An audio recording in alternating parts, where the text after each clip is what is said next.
So dear students, hope all are doing great. So this is the second video of PCOC 133 paper unit 1 second part. We already uploaded the first part of this unit. Okay, those who didn't visit the channel, do visit it, and if you have any doubts or suggestions, do comment it. Right, before getting into the video, if you feel that the contents we are providing through these videos are helpful for you, please like, share and subscribe the channel and share it among your friends too. Okay, without further ado, let's get started.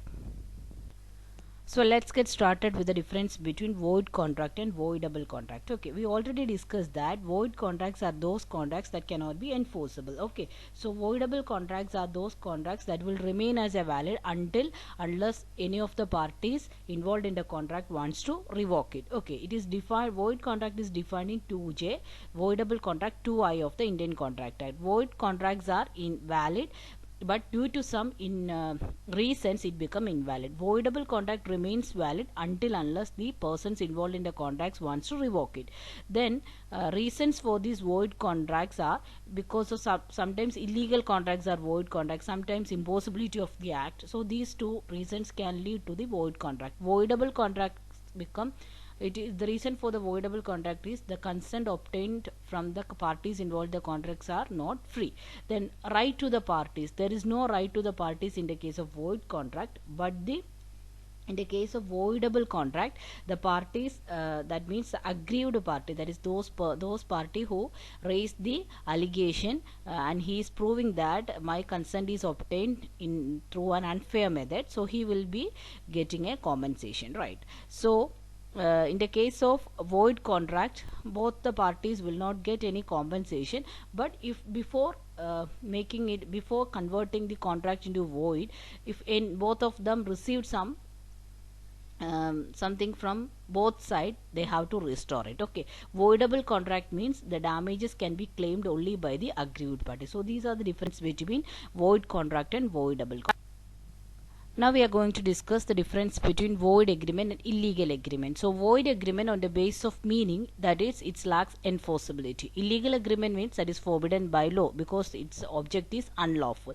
Consequence of illegal agreement is that is it is from the beginning itself it's a void agreement. In the case of void agreement, it becomes unenforceable. Okay, then it is not prohibited by the Indian Penal Code, but illegal agreements are prohibited by the Indian Penal Code. Scope of void agreement is wide, but the scope of illegal agreement is narrow.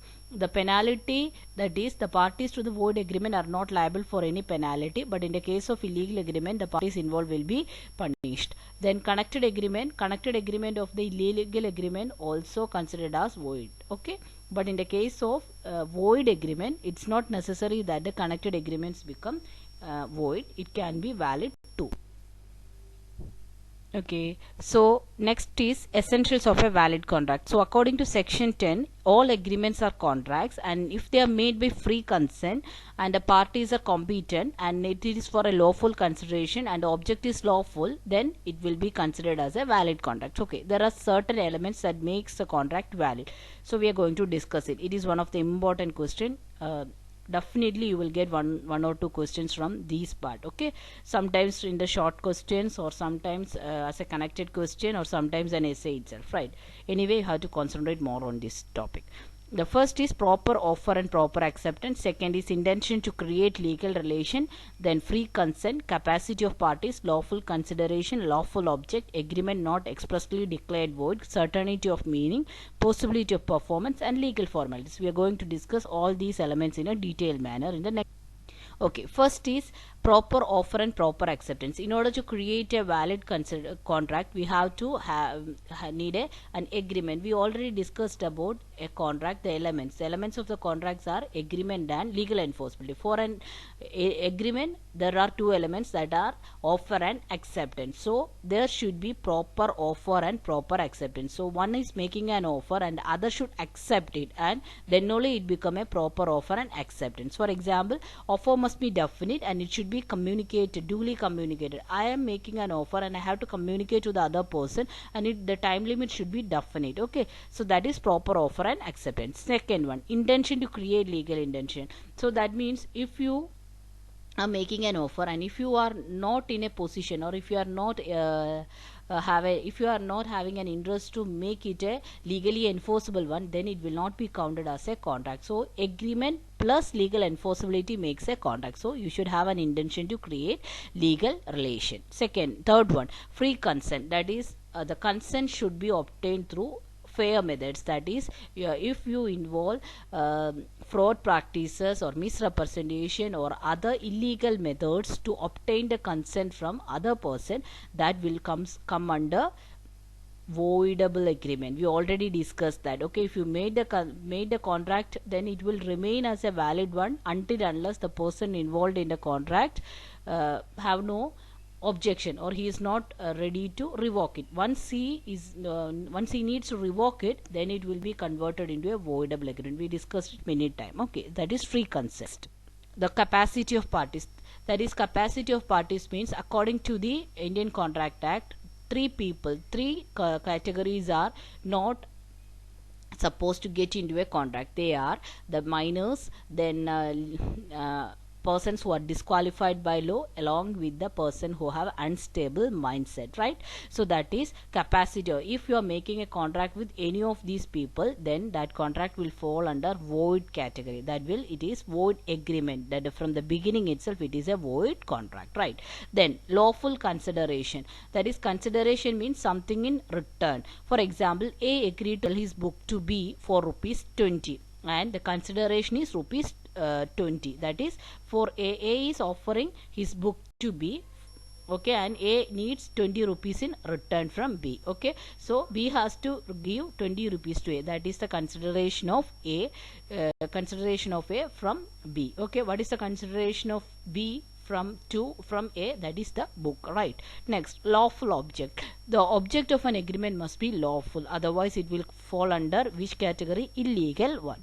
Next is agreement not expressly declared void. That is, the agreement must not have expressly declared void under Contract Act. Okay, for example, A agreed to pay rupees 1000 to B if he does not marry throughout his life. Okay, B promised not to marry at all. This agreement shall not be valid because restraining someone from getting married is a void one. Okay, that we will discuss this. There are certain conditions to make the contract a void one. We will discuss it detail under capacity of parties. So if an agreement is like that, that is, I am paying you 1000 rupees so that you are not supposed to marry, and B is agreeing it, then also it will count as a void agreement, because restraining someone from getting married or someone from doing a business, so these are against the law. So those agreements will consider as a void agreement, right? It has no legal enforceability. Next, certainty of meaning. That is, the meaning of the contracts or agreements should be clear. For example, A agreed to sell 100 tons of oil to B. Here it is not clear what kind of oil is intended to be sold, right? Therefore, this agreement is not valid on the ground of uncertainty, right? That is, A and B made an agreement. That is, A agreed to sell 100 tons of oil to B, but what type of oil is not mentioned. So certainty of meaning is missing here. So that type of agreement is not considered as a valid agreement, right?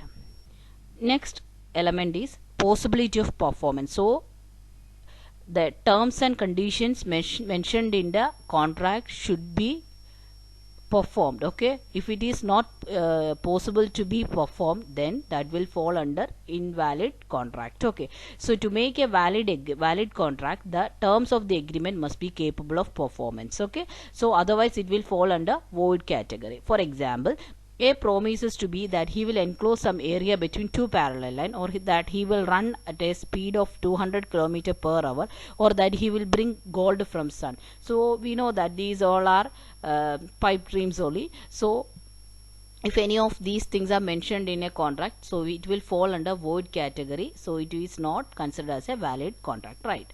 Next, last element is legal formality. The Contract Act does not require that a contract must be in writing to be valid. So that we discussed that there are different types of contracts, that is express contract, implied contract, like that. But in some cases it is specified, that is, some cases it is specified that the agreement should be made in writing. So we discussed about unenforceable contract. That is, if in for example, if in the agreement itself it's clear that the contract to be valid, it has to be a written format. Okay, so if the parties involved in the contract fail to provide it in the written format, then it cannot be an enforceable one. So due to that technical reason, it will come in the category of unenforceable contract. So once they clarify that mistake or rectify that mistake, then it will become a valid contract, right? Okay, so these are some of the important elements of a contract. Okay, so it is an important essay question. Please concentrate more on this topic from this unit, right? So that's all for now. From this unit we finished the first unit of BCOC 133 paper. If you have any doubt, please put in the comment section. Okay, we will get back to you. So that's all for now. We will wind up with a quote of Roosevelt, that is, believe you can and you are halfway there. If you are believing that it's possible, so then you are halfway to your destination, right? So always believe like that. Then if you feel the contents are helpful, please like, share and subscribe the channel. Please turn on the bell notification, so whenever we are uploading the videos you will be notified and you will not miss any of the videos. And please share these videos with your IGNOU friends, so it can be helpful for our IGNOU family. Okay, so we will be uploading more videos for different subjects. So meet you with next video. Till then, it's bye. Take care, stay safe.